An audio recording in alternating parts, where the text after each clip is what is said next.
welcome to our coffee talk on a Thursday. I know.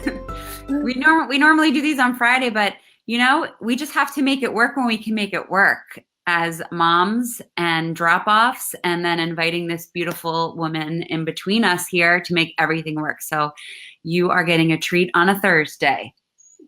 You are. Before we introduce our lovely, lovely guest today, for those of you that might be listening to us for the first time, I'm Michaela, this is Connie, and we're the co-founders of Amaya. We're certified yoga teachers, life coaches, friends, and moms that are really just on a mission to help women connect to their passion and their purpose and their power.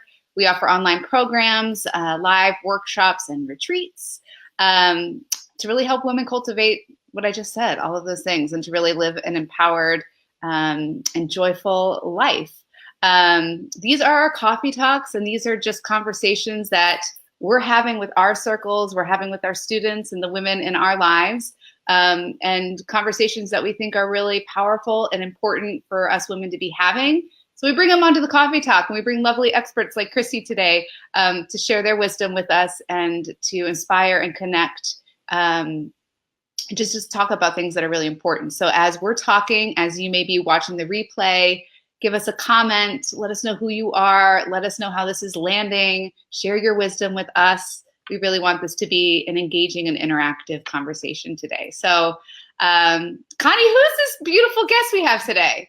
I'm so excited. I think I say I'm so excited every day when I talk to you, Michaela, but I'm really excited today because this is my beautiful friend, Chrissy Shields, and to have you two meet makes my heart sing. And I've been so excited all week knowing that I would get to have this conversation with the two of you and share her with our circle. So Chrissy constantly inspires me. She's a fantastic mother and a fantastic wife. I know that. She's a devoted yogi and a beautiful teacher, which is how we met. She's creative. She's an actress. She's very vulnerable and emotional and available and relatable. She is the founder of Maha Mama here in New York City, and she has created with Maha Mama a community for mommies to run to and learn from her. She teaches teachers to be teachers of prenatal classes and really to just lead women. She offers workshops, teacher trainings. She hosts urban retreats and classes for moms. She does a lot of free things. She educates and empowers women, which is why we love her, and to have her a part of our Amaya circle. So Chrissy, welcome to our circle, and you are welcome here anytime you want. Anytime you want. Chrissy opens her mouth and cries. This is why I love her. All the time. I don't need to be jet lagged, even though I am. Even though you are. So I've had the privilege of experiencing Chrissy's teacher training last fall, her Maha Mama prenatal yoga teacher training. And Chrissy's message, I have the chills, is loud and clear, that we all have a purpose and that we all have a voice and that we have to use it, ladies. And it starts with the self and listening to what our her needs. So Chrissy, in our programming, we call that inner, that instinct, that voice inside, our essence, we call that our her, with capital letters. So radically taking care of our own self, our her, is something that I will never forget in that moment, in that program, just hearing you ring from the mountaintops. And so we're so excited to have you talk about radical self-care and what it is. And before we do that, I just want everyone to know here that Chrissy has a teacher training coming up. And if you're a yoga teacher, if you are a doula, am I right, Chrissy? Doulas, I mean, anyone that really wants to dive into helping women step into that. Midwives, yeah. All of that. And it's October 27th it begins, and it's over 4 weekends in New York City. And just head on over to mahamama.com, and I'll put that up in the comments so that you can check her out and everything she's got going on. But Kayla, is there anything you want to add to what I just said before Chrissy goes into her story? I'm just very happy and excited. So we're going to pass the torch to you, Chrissy, to just kind of let us know your story and how you came to meet Radical Self-Care and what it is. Yeah, I shot a movie a long time ago where it was called The Christians, and the director was like, read Anne Lamott. You know Anne Lamott, the writer? It's like, read Anne Lamott. She's a Christian writer, but she's a badass. Not but, she's a badass, and she's a badass. And she had this article about radical self-care, and it was about, and this was 20 years ago, and it was about boundaries. It was about codependency and boundaries, and about how we can take care of ourselves by saying no. And so that was just like, I was curious. I was not a mom. I was an actor, very, selfishly living my life. Yeah. Not quite of the message. I didn't quite get the message of service at that point in my life. A little bit, but once I had kids, I had my second kid. I had my first kid and I was doing a teacher training. I was doing my advanced teacher training, and I really felt, for the most part, centered and balanced and, just great. And then I had my second kid, and I hit a wall like no other. I mean, I did not do any self-care. I would do my meditation, but it was so fragmented, and I had this idea that it had to look a certain way. So if I didn't do it perfectly, I would stop doing it. And I ended up, I remember one day I took my girls for a walk, and I was like, we're going to do this and we're going to do that. And I had my infant on my back. She must have been 3 or 4 months. And I had my other one, was a toddler. And I remember I didn't even get down the block, and I was like sobbing. I don't know what exactly happened, but I was basically in the fetal position. I came back upstairs. I probably turned on a TV, and we still don't have a TV. So I just put my computer on with some videos, and I cried. And the next morning, my daughter woke up. We woke up together, and we're sitting at the table, the little kids table. I'm sitting there drinking my enormous cup of caffeine because I couldn't function. I wasn't functioning well. I wasn't taking care of myself. And my daughter just 2.5, and she put her hands like this, and she goes, now you do it, mommy. And I was like, I did it once for me. I mean, I did it once for her, and I did it once for the little one, the infant. And I thought, I was like, she did it for me. I'm doing it for them. And I kept saying, thy will, not mine, be done. And I had a day of ease. And I realized that's sometimes all it takes. Just a connection, a real simple connection. Did I do it perfectly after that? Not at all. I hit other walls and different walls and bigger walls, with 2 kids. But I have forgiven myself. I have taken this idea of self-care as a sipping, as not like I'm gonna do my hour-long sadhana in the morning. Sometimes I can't do it.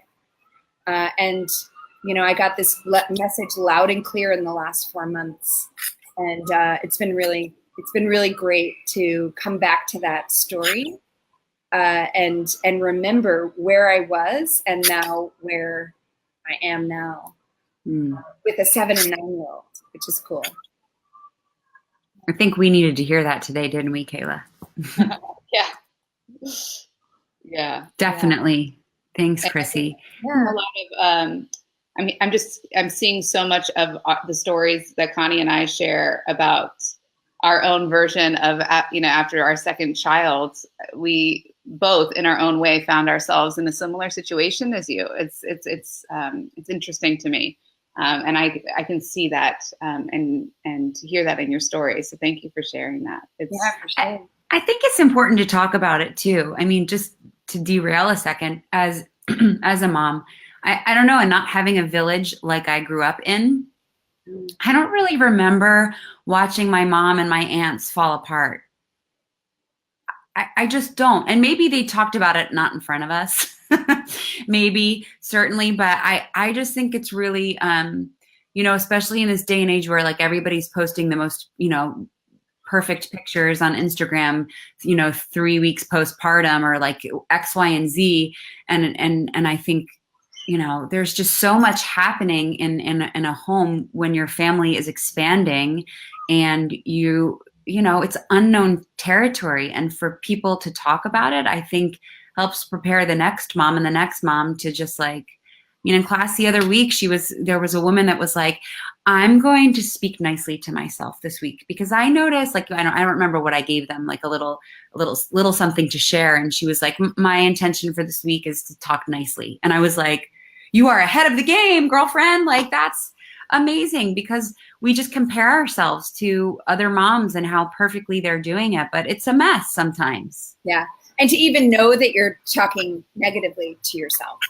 I was like, then to acknowledge it and then to say, I'm gonna flip it on its head. I mean, that's really remarkable. I mean, it takes a lot of courage to admit it. You know, it takes a lot of courage to, because we do have to put up this front, especially as leaders. You know, we have to put up this front of like everything's okay, but it's really messy. And the reason why we got here to helping moms is because we fell on our face, and we want people to know that it's okay to fall on your face. It's okay to be messy. It's okay to not have it all together and to not balance it all perfectly, you know? Yes. And even go ahead, Kayla.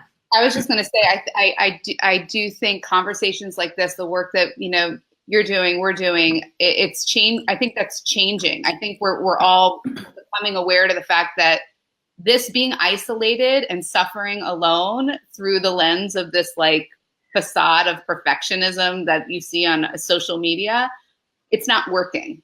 It's not working. So many of us are burning out. So many of us are disconnected from our power and our truth and our light. And something that I really observe is this new awakening to there has to be another better way to do this. And this really beautiful curiosity of, oh, what is the better way? What do I really want? And how do I get there? And I loved your analogy of it being a sipping. It's sipping. It's not a rushing. It's not a grasping on. It's a practice. A practice that moves through the light and the dark and the challenge and the good times, all of it, and embracing that. That sipping metaphor really is beautiful. Yeah. I think, Connie, you said something too, like we grew up in villages, in small towns, you know, even in the city. I have grown to have a village now, but at 7 and 9, but when they were infants, I didn't have a village. I didn't have my mother and my sister and my cousins and my aunts. My sisters did, but, you know, and my mom did, my mom, you know, and their moms did. They all grew up together. But, you know, when you move to a city setting, oftentimes you're leaving your village. And so we have to create our village. And it takes time. It takes time. It does take time. It does take time. Yeah, so where shall we go from here? Where am I? Let's talk about, can you just briefly sum up radical self-care? You said it at the beginning, but just in case someone's joining late, what is radical self-care compared to self-care maybe? Well, self-care I feel like is go take a bath, go get your nails done, go wash your face. I feel like radical self-care is saying no. I feel like radical self-care is creating boundaries. I feel like saying no, even if it might hurt someone, and being okay with not being codependent and not being liked. Mm-hmm. I think radical self-care is not having to say you're sorry. especially when you haven't done anything wrong. I think radical self-care is that idea of like sipping, you know, of finding the self-care in the things that are mundane, like the cooking, the dinner, or making the kids lunch for the umpteenth time. And I think also radical self-care is having a shit ton of fun, even if you have to fake it till you make it. Yeah. And that is dance breaks. You know, that's finding joy in coloring. So I'm taking a class right now on radical self-care and joy, because I need to take classes on this stuff, guys. I always do it perfectly or well, or, you know, all the time. I forget. And that's why it's a practice. And this class is like, no, take it further. Take it further. Take your joy further. How can you find it? And there's a woman going through chemo in this class who is like up there, like dancing in these videos and like, and finding ways. Like, she's got a teenager and she's like, so he asked me to wake him up. And whenever I wake him up, he gets pissed off. And so I decided I'm going to put on a crazy song that I just start dancing to. And like, that's going to be his wake up. And like, so it's not like conflict. And now he's like, Ma. And I'm like, yes, like, flip it on its head. I love her. I love that message that it's, you know, because sometimes it's time to make the donut. Sometimes like they're pissy because they didn't get enough sleep, or, you know, or I'm pissy because I didn't get enough sleep, or whatever it is. And it's like finding ways to like shake things up. So I think radical self-care is the joy. And sometimes I'm like, don't tell me to be happy. Like, don't tell me to smile, you know, don't tell me to be happy. But just that causes me to laugh. Like my defiance, my like, you know, I'm such a fucking rebel. I'm so like, you know, don't tell me what to do. No, I know it'll be good for me. And so I'm really grateful to this class for like waking me up to this idea of just flip it on its head. Flip the idea on its head, you know, change the mundane. And that could be your practice. The practice could be mundane, and it's necessary to be mundane because we get to hear the messiness in our minds. And then sometimes it's okay to flip that on its head too. Yeah. That's amazing. Thank you. I love it. How do you think a daily sadhana helps you to explore radical self-care? I mean, it's part of my self-care. Right. And my daily sadhana has shifted. Like it's been, you know, every morning for many years, and off and on, you know, sometimes I would, you know, hiccup and not be in it. But I fell off in the middle of the summer. Here I am, like, primarily caring for my kids, and I fell off that morning routine where I would do it. And then I just started, and I've done this before, especially when they were little, because that was really hard for me to catch it.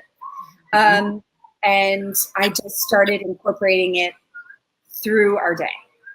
So my daily sadhana is all day. It is a reprieve in the morning, you know, asking for help, and connecting with my higher source. And it's a reprieve at night, thanking my higher self for, you know, bringing ease, whatever that looks like to you, whatever that higher source is to you, which for me is ease and love and kindness. And so when I hiccup, when I like mess up and like, you know, snap at my kids for whatever reason, because they're being assholes, frankly, ever. It's acknowledging that, and it's talking to them, and then it's reconnecting in that moment to the source. And my kids know, like we were in Morocco when they were 3 and 5 for a month. And when we hear the call for prayer, my whole family would stop what we were doing and we would have a call to prayer. And I just infused that into it was so amazing for them to have that respect. So now when they see someone praying like that, or they see someone, I mean, for the most part, my 7-year-old will still, especially when she was like 4 and 5, be like, like if I'm obviously meditating, or just like touch my hair. You know? But if they see us do it, it's infectious. Yeah. You know, they'll start doing it, you know? And they do. They do. It's so cute. Yeah. And it's important. It's really important, especially because I feel like the word stress is, you know, it's infused into a younger and younger period. I mean, we just changed schools, but the last school my kids were in, stress was like the day, like that was what they were hearing all the time. And I'm like, I started teaching mindfulness to the kids. And I made it like for the last 2 years, I was like, I'm going to do whatever I can to flip this on its head, you know, that Yeah. I like changing the narrative. And I did what I could. And then I had to finally get out. Radical self-care. Radical self-care. Yeah. I love that. 100%. So you did talk about some steps towards self-care, which I love. Drinking water. Say it again. Drinking water. Yeah. It's radical self-care. And especially if we think about it when it's going in as like a cleanse. No one needs to know that you're doing it, like an internal cleanse. You know, I learned that from our friend and teacher, Susan Dupree, when she and I were working together when I had, you know, fell on my face with my second and I sought help. Radical self-care is also asking for help. We think that there's something wrong with that. There's something wrong with us because we need help. That's bullshit. You know, we need to ask for help. Sorry. That was my next question. No, that was my next question. It's perfect. What kind of support do we need to practice self-care? And I think you just said it. I mean, just taking the step to ask for help. Yeah. I think it's knowing who our team is. And that means like who are the people that are going to support us, not the people that are going to negate our ideas and our choices. And some, you know, that doesn't mean finding people that co-sign our bullshit. That means finding people that lift us up and that, you know, can call us out on our bullshit and also support and lift, and that we can do the same for them. I think it's teachers. I think it's, you know, finding great teachers like you two. I think it's finding even podcasts now. There's so many ways to connect, you know, even just picking up the kids, or, you know, that whatever moment before, you know, get insight timer and just do 3 minutes, you know, like that's a way of asking for help. Yeah. If you don't have a meditation practice, and you've never really had one, I think, you know, go to Insight Timer. It's an excellent program. And by the way, I just did an audio for a new meditation app for performers. That's awesome. Now, Marielle, are you on this call? I can see Marielle with the thumbs up. I don't know if it's recent or not. She's a performer. So tell us that one. What's that? Yeah, it's called La Luz. And I did, you know, all performers of all walks of life, but I did all the mom stuff and the dad stuff and the performing, like going back to performing after you've, you know, been on maternity leave. The moms waiting in the waiting room for their kids to perform to get a meditation. And the list goes on. I did like 10 or 15 different meditations. It was so great. Awesome, Chrissy. That's so awesome. It was like pregnant moms performing, and I was like in tears because I'm like, that's everything. It's like bringing all of my lives, you know, all of it together. That is so cool. You'll have to post that in the comments. Yeah, yeah. I So don't know we if can it's all live yet, so but yeah. Yeah, when it is. All right, so we have a lot of students beginning our Back to Her program on Monday, which Okay. is 40 days of yoga and meditation delivered to your inbox. It's weekly coaching sessions with these beautiful principles that tie in with our weekly theme, which is a chakra a week for 6 weeks. So it's a really beautiful program, Chrissy, and what is some advice that you could say it again?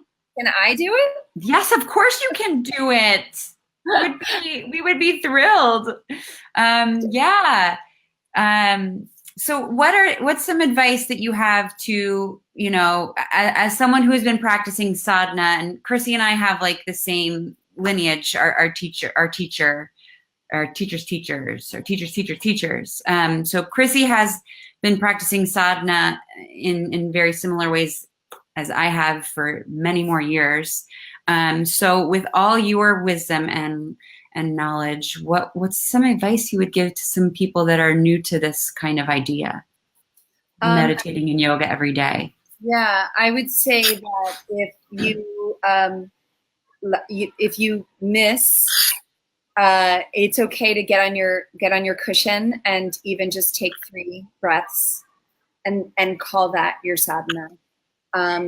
Don't give up. Don't walk away from it if you miss a day. Even if it's because I can't tell you how many times I've gotten to bed and I'm like, I never hit the cushion. And I just get up and I sit on the cushion and I take 3, 5 deep breaths. And I'm like, I am too exhausted, but tomorrow's another day. Yeah. And thank you. So just it's a habit. And just like bad habits are hard to break, good habits can be hard to create. So don't give up and just keep doing it and know that a simple breath is enough. I love that. And I love that just hearing, being reminded too that the practice changes and shifts. And but we've got to start somewhere. And that is where we are,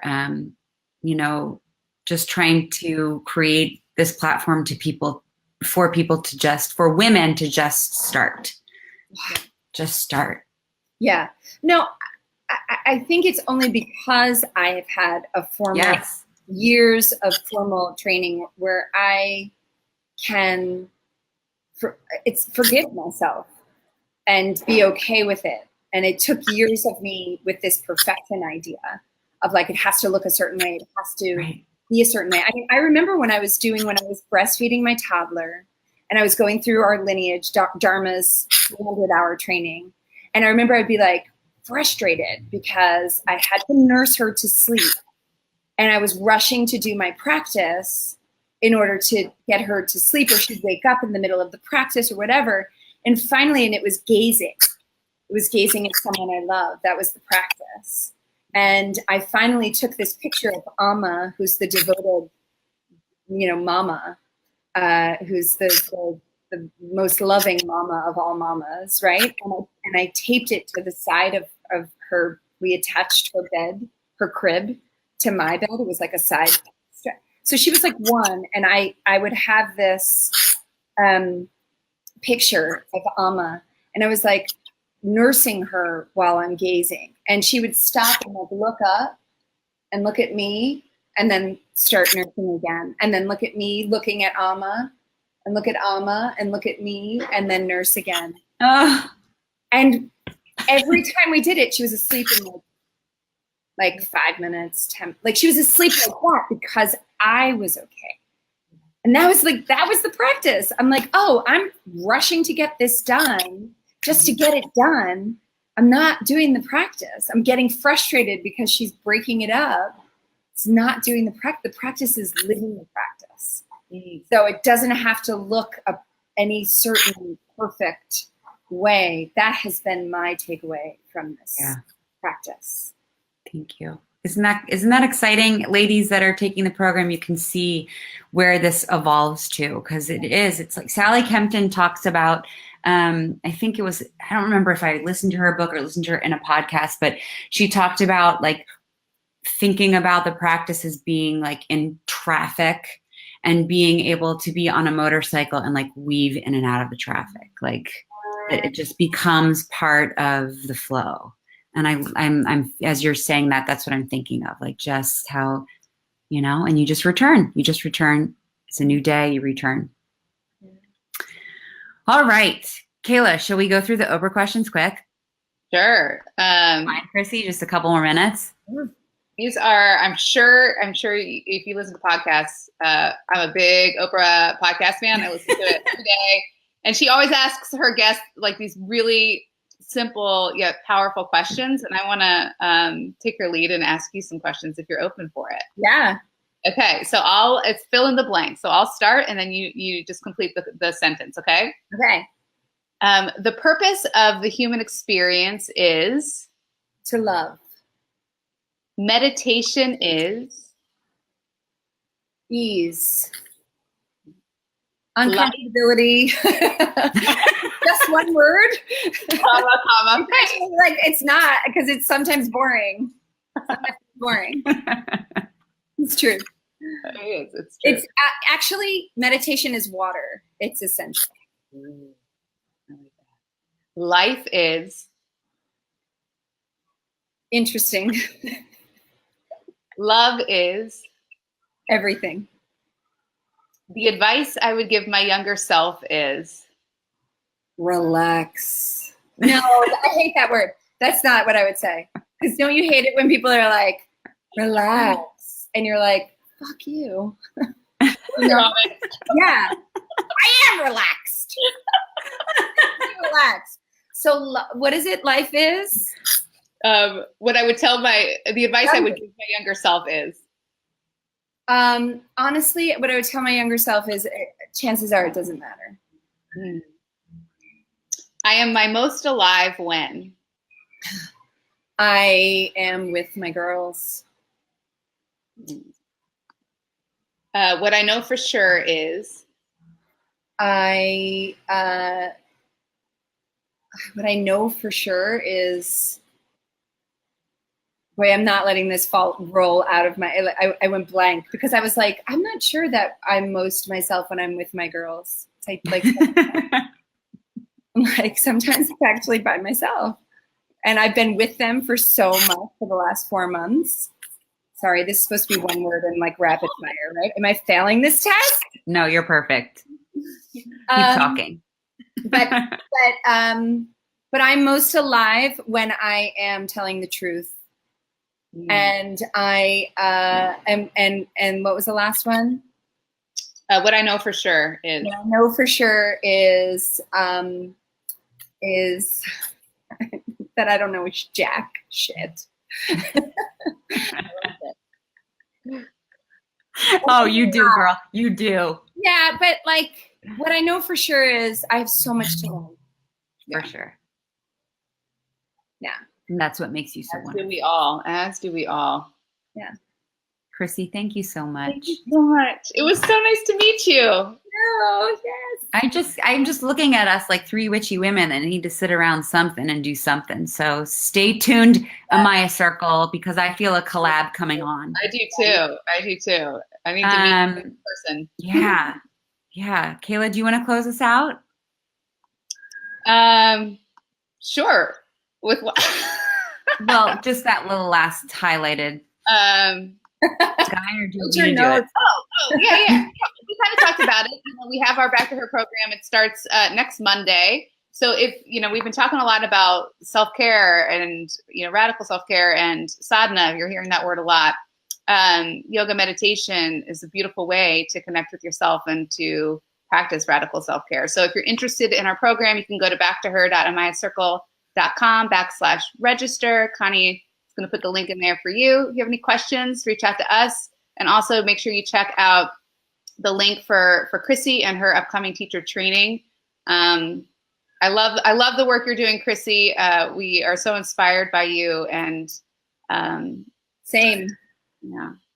Yeah. Thank you so much. I don't want to stop, but I think we should. To be continued. My coffee's not done, or my tea. Yeah.